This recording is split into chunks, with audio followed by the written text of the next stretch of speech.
தஞ்சை மாவட்டத்தில் பெய்து வரும் கனமழையால் வடக்கூர் தெற்கு, பாச்சூர், ஆதரக்கோட்டை, ஐயம்பட்டி உள்ளிட்ட பகுதிகளில் சுமார் 500 ஏக்கர் பரப்பளவில் தாளடி நெற்பயிர்கள் நீரில் மூழ்கியுள்ளன. இது தொடர்பான கூடுதல் விவரங்களோடு இணைகிறார் எமது செய்தியாளர் ராஜா. வணக்கம் ராஜா, உங்களிடம் இருக்கும் தகவல்களை பகிர்ந்து கொள்ளுங்க. வணக்கம். அதாவது தஞ்சை மாவட்டத்தில் கடந்த 2 நாட்களாக தொடர்ந்து கனமழை பெய்து வருகிறது.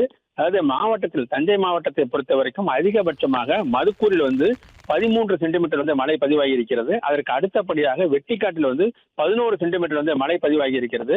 இந்த வெட்டிக்காட்டை சுற்றியுள்ள பகுதிகளான அதாவது வடக்கூர் தெற்கு, பொய்யுண்டார் கோட்டை, ஆதனக்கோட்டை, பாச்சூர், செல்லம்பட்டி உள்ளிட்ட கிராமங்களில் நடவு செய்து அதாவது 20 முதல் 1 வாரமான இளம் தாளடி நெற்பயிர்கள் தற்பொழுது நீரில் மூழ்கி இருக்கின்றன. அதாவது ஒவ்வொரு வயலிலும் சுமார் 3 அடி ஆழத்திற்கு தண்ணீர் தேங்கி இருக்கிறது. தேங்கி நின்று குளம்போல் காட்சி அளிக்கின்றன. இதற்கு விவசாயிகள் வைக்கின்ற அதாவது வயல்களில் தண்ணீர் தேங்கி நிற்பதற்கு முக்கிய காரணம் வாய்க்கால்கள் முறையாக தூர்வாராத காரணத்தினால்தான் வயல்கள் தண்ணீர் வாய்க்கால்களில் செல்லாமல் விளைநிலங்களுக்குள் புகுந்திருப்பதாக விவசாயிகள் குற்றம் சாட்டுகின்றனர். அதோடு மட்டுமல்லாமல் அதாவது கடந்த குறுவை பருவத்தில் மிகப்பெரிய அளவிற்கு மழையால் பாதிக்கப்பட்டு மீண்டும் எழுந்து தற்பொழுது தாளடி நடவு செய்துள்ள நிலையில் தற்போது இந்த மழையின் காரணமாக மீண்டும் ஒரு பாதிக்கக்கூடிய சூழல் ஏற்பட்டிருக்கிறது. இதற்கு முக்கிய காரணம் இந்த வடிகால் வாய்க்கால்கள் முறையாக தூர்வாராத காரணம் தான் என விவசாயிகள் குற்றம் சாட்டுகின்றனர்.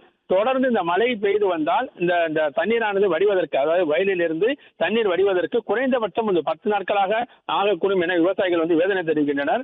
இதன் காரணமாக கல்லணையில் இருந்து பாசனத்திற்காக தண்ணீர் திறக்கப்படுகின்ற அளவில் முழுமையாக நிறுத்தப்பட்டிருக்கிறது. அதாவது கல்லணையிலிருந்து வழக்கமாக பாசனத்திற்கு காவேரி, வெண்ணாறு, கல்லணை கால்வாய், கொள்ளிடம் ஆகிய ஆற்றுகள் வழியாக தண்ணீர் பாசனத்திற்காக தண்ணீர் திறக்கப்படும்.